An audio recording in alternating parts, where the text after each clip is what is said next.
Shalom, salam jumpa dalam renungan harian kita Selasa 3 Mei 2022. Bacaan-bacaan suci yang menjadi kekuatan kita, permenungan kita hari ini.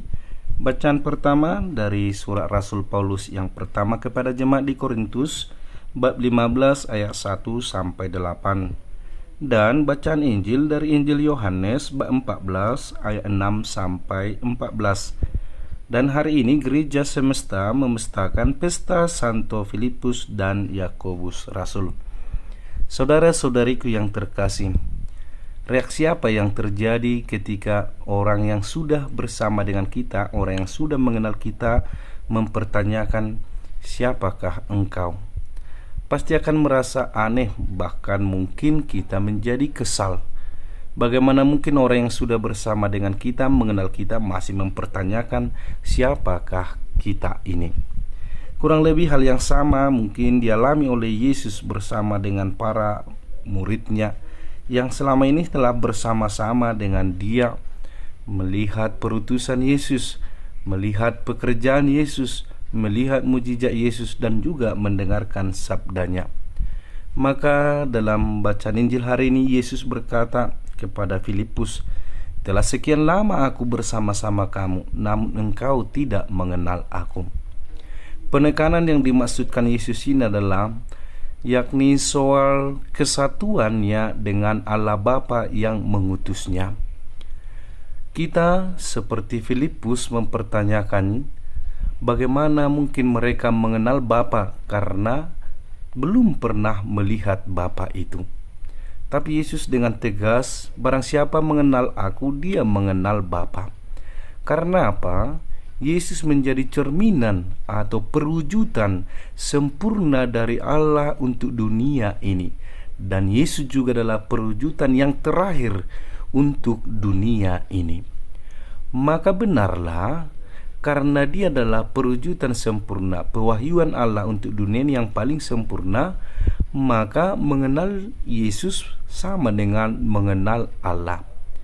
Selain itu adalah perutusan atau pekerjaan Allah di dunia ini bukan atas dirinya sendiri, tetapi itu atas nama Bapanya. Maka apa yang dilakukannya adalah itulah yang seharusnya dilakukan oleh Bapa. Saudara-saudariku yang terkasih, maka dengan tegas Tuhan mengatakan, akulah jalan, kebenaran, dan hidup. Barang siapa yang percaya kepadaku, dia akan beroleh hidup yang kekal. Yesus juga menambahkan pesan kepada para rasulnya, aku akan melakukan apapun yang engkau minta dalam namaku, supaya Bapa dipermuliakan di dalam Anak. Jika kamu meminta sesuatu kepadaku dalam namaku, aku akan melakukannya. Ini adalah janji Yesus sendiri untuk para rasulnya dan tentu saja untuk kita bersama, bahwa apa yang kita minta atas nama Tuhan, maka itu akan terjadi untuk hidup kita. Tetapi sebelum itu perlu pemahaman yang benar tentang siapakah Yesus itu untuk diri kita. Jangan kiranya kita jatuh ketika ada permohonan baru kita datang dan mengenal Yesus, tetapi tak kala kita perlukan, kita tidak membutuhkannya atau tidak mengenalnya. Bersama dengan itu juga kepada kita mau diingatkan saudara-saudariku yang terkasih, bagaimana Yesus sungguh menginginkan pengenalan sempurna akan dirinya, agar kita sungguh-sungguh semakin sanggup untuk memprioritaskan dia dalam hidup kita. Adalah tanggung jawab kita bersama sebagai umat beriman yang menerima baptisan itu untuk mewartakan Yesus kepada banyak orang. Dan itulah yang dilakukan oleh para rasulnya. Misalnya yang kita pestakan hari ini, Santo Filipus dan juga Santo Yakobus Rasul. Mereka menjadi pewarta-pewarta yang gigih untuk mewartakan Yesus Kristus yang adalah penebus dan keselamatan itu sendiri. Misalnya Filipus, dia memang tidak banyak yang diketahui tentang dia, tapi dari sejarah catatan, dia mewartakan Injil di Frigia, sebuah kota tua di daerah Asia kecil. Dan dari cerita hidupnya, Dia dikatakan menderita penganiayaan yang hebat dan disalibkan dengan kepala di bawah, sebagaimana yang dialami Petrus di Roma pada masa pemerintahan Kaisar Domitianus.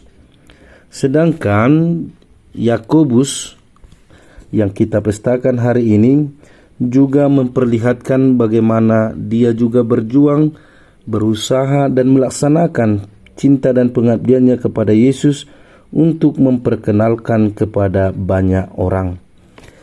Yang menarik adalah bahwa dia juga mengalami penganiayaan dan dia dibunuh oleh Raja Herodes.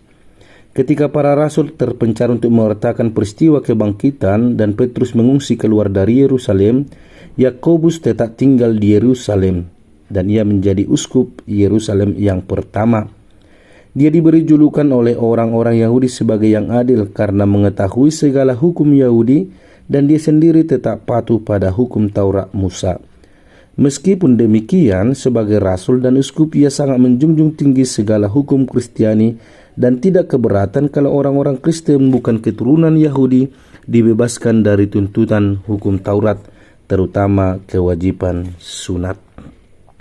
Saudara-saudariku yang terkasih, apa yang mau kita renungkan dengan ini adalah bahwa kita semua terpanggil untuk juga ikut ambil bagian pewartaan Yesus yang sudah bangkit, supaya semua orang mengutamakan, memprioritaskan itu untuk hidupnya. Semoga kita pertama semakin yakin dan percaya bahwa Yesus adalah Allah di dunia ini yang mewartakan keselamatan kehidupan yang kekal. Mempercayainya sama dengan kita memperoleh keselamatan. Kedua, kita mungkin akan menderita karena perutusan kita mewartakan Yesus. Semoga karena kita sungguh-sungguh mengabdi kepada Tuhan, mencintai Tuhan, penderitaan itu tidak menjadi alasan bagi kita untuk meninggalkannya atau tidak ikut ambil bagian di dalam pewartaan akan kebangkitan dan keselamatan itu sendiri. Tuhan memberkati kita. Amin.